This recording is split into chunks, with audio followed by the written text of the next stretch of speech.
Okay, I hope you're doing well. Your previous assignment was creating a menu of Google Drive. That's just to have a little fun, relax, and work with some things in Google Drawing, which is another tool of Google or application that we will do a lot of work with. So be prepared. You'll probably do it again with the next part of Google applications we do. Right now, though, we're looking here in Google Drive, and I've talked a little bit about it, and I really emphasized how Google Drive is a great place to store your information, the files that you've created or received, and that you want to be able to use again later. So keep all that in mind as we go through this. And also remember that even though Microsoft is a competitor of Google, you can still store Microsoft files in Google Drive. So that's going to be really helpful to keep in mind. So we've gone through, and let's kind of look over here. You've done the menu, but we went over and I described a lot of this over here. My Drive, shared drives, shared with me, recent, which is a great way to find things that you just got through working on. So keep that in mind, that that's something that will really be helpful down the road. And I'm going to remove this one because I don't need it. So the other thing is, make sure you keep it clean. When you may not get rid of it, but if you put it in a folder that you understand, you'll be able to find it. It makes it a lot easier when you do that. So you might have a folder that for the year of 2019, 2020, that you take all of the things that you did in elementary school and you move all of them into that one year. Or you might create a folder called elementary and then move them all into that one folder. It's easier to do it in small chunks than to sit down for 3 days and try to clean it up. So let's stay focused on doing a little bit every day instead of a whole bunch at the end of the year, or when you'd rather be playing games or doing something else. All right, so we've talked about that. We've talked about those things and what they do. We're going to talk about creating and sharing folders. So the first thing, as we know, to create a folder, you go to New, Folder. Now, you're going to create a folder called Tech Prep. That's not enough. We really need to put the year on there. Now, you can put the year in front of it so that you know what year it is that you're looking for. I really like that. Whoops, I got my years backwards already. I like it like that. Or you can put it after the title. I prefer it in the front. And then create. Now we've got this new folder here. Your next part of this assignment is to share it. So all you have to do is right-click on that folder, that icon, click on Share, and don't get me wrong, there's other ways to share it. And then you're going to add people. All right, so I'm going to share it with Nathan Richards, another student. However, I don't want to give him editor rights. I want to just give him viewer rights. He could go in there and get some of my work and make a copy of it, but he would not be able to change what I create. And that's an excellent opportunity right there to keep in mind. So your assignment, instead of Nathan, you will put my name at gcloud right up here and share it with me with view only rights. I don't need to be able to go in there and change your work. I just need to view your work. Okay. The other way, though, is you can get an address link that you then are able to put in an email or post out on your web. There's many ways that you could share this information. But now we're just going to click Done. Now, notice that it's still a blank folder. But if I went down here to some of these other folders I've shared, it's got a person on it. That indicates that it's being shared. Great icon, great way to look and see and know as you look at it, hey, it's being shared. Okay, now here's a really good task. We need to know how to search for things in this. Like I said, my Google Drive, I've got over 132 gigabytes of data, which is a lot of data. You may not have that much. I've seen some of you with just, I don't know, 300-400 megabytes of data. So either way, though, sometimes trying to find the files is the hardest thing to do. We're going to work on that. Now, first off, it helps if you know the name of the file, but you may not. You may only know what's in the file. You might remember that it said something like ice cream. Oh yeah, I like ice cream.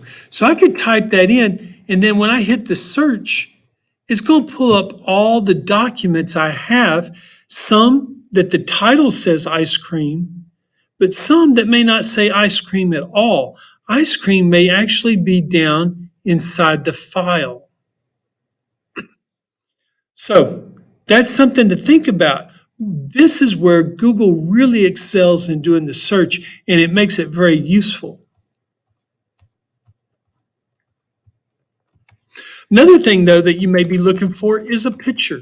You're like, wow, I got pictures, but I don't know where all of them are. They should all be in this one folder, but they're not. Well, there's a neat thing that you can do. It's called a wildcard. And it's sort of a term that often comes from playing poker. A wildcard means that you're able to sit there and do something extraordinary with something very simple. For example, if I go star dot star, I'm looking for all files with any name and any extension, but then I'm looking at everything. However, if I change this last star to .jpg, now suddenly I'm going to be looking for pictures. And I'm not looking for a picture of a certain name. I'm just looking for any picture. And if you'll look through here, you'll see all of the file extensions have that same JPG. Pretty good. Or I could sit there and reverse it. And I could sit there and instead of the first star, I could go fish. But I'm not sure how was it saved. If I do it that way, then I'm pulling up any file, no matter whether it's a picture, a video, music. I'm pulling up any file that has the name fish in it. So now all these files have fish. Some of them are actual recipes. Excuse me, that yawn caught up on me. Some of them may be a video, some of them may be a song, a document. This is a Word document. So it's searching through all of those. Fish tacos. Here we go. We got some food now. So keep all of this in mind. This really helps you when you're doing your searches. You can also use a date to help you search or an email address if you're looking for something specific. So now you've created a folder, you've shared the folder with me. Now I want you to create a subfolder. So we're going to go back up here to my drive. We've got that tech prep folder. Let's double click on it. We're inside it now. Nothing there. Looks pretty empty. So now we want to sit there and let's see if we can go new. Oh, folder. So I could put a subfolder in here. We're going to call it Tech Prep Mr. Johnson.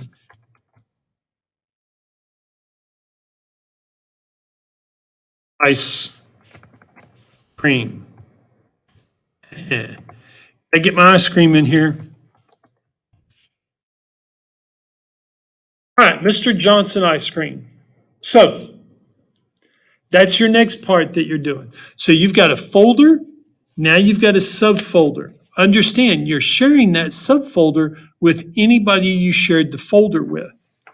However, I could share this subfolder with somebody and they won't see the 2020 tech prep. They'll just see Mr. Johnson ice cream. So you have to really think about how are you going to make this happen? How are you going to share it and with who and how? All right. Now, this is the next thing we're going to do real quick is upload a folder. Upload files. Excuse me. The challenge with this is you're using Chromebooks and you don't have a lot of files that are not already in Google here. If you're at home on a Windows computer or a Macintosh, you probably have millions of files that have nothing to do with Google to begin with. So what you may want to do is go in there and, well, let's do it this way. First, let's go New, File, Upload.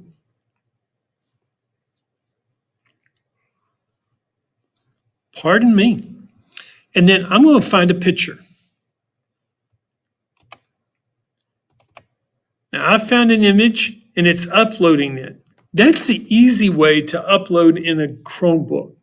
On a PC, often when you open up or you try to do that load, you've got more folders that take you deeper into the program. So be careful with that. Just make a copy. Don't move something because it may be critical for the operating system or something else. So let's play it safe and just make a copy. All right, that's your assignment. You're doing really well. Respect yourself, respect other people, wear your mask correctly. If you have borrowed headphones from me, please return them. I'm running short on headphones because people are walking off with them. And that shows disrespect for the class when you walk off with that, because now no one else in the class can use it. And I expect better than that from all of you. Have a good day.